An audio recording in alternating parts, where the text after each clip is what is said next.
But the challenge is when we press into scale, not only does it consume cash, not only are we not good at it, here's the big thing, the hidden thing that most people don't think about is the skill set to get us to 50 grand a month is not the skill set to get us to 100 grand a month.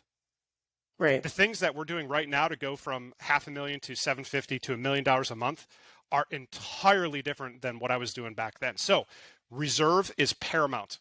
And I would not listen to any coach, any course, any nonsense that says scale, scale, scale until you have some of these indicators in place. You can do it with peace. You can do it with confidence. Like in the past, I've tried to scale and I've scaled down the bank account to zero, and then my wife was making me sleep on the couch. So now I got business stress, financial stress, scale stress, marriage stress, you know, all that stuff. And so I guess just to make sure that I'm clear, so you want to make sure that you do have that reserve in place. Is there like a point where, hey, all this income is coming in, now I'm going to scale Yes. up, or Yes. okay, Yeah. okay, So for there to be reserve, there has to be surplus.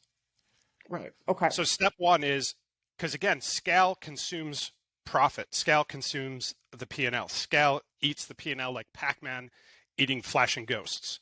So you need to have a business that's profitable such that everything's running smoothly and you're accumulating reserve. And then I would say a business should not think about scaling. Okay, so there's different levels of scale, right? If somebody's at $10,000, they don't need to wait until they have 100 grand to scale.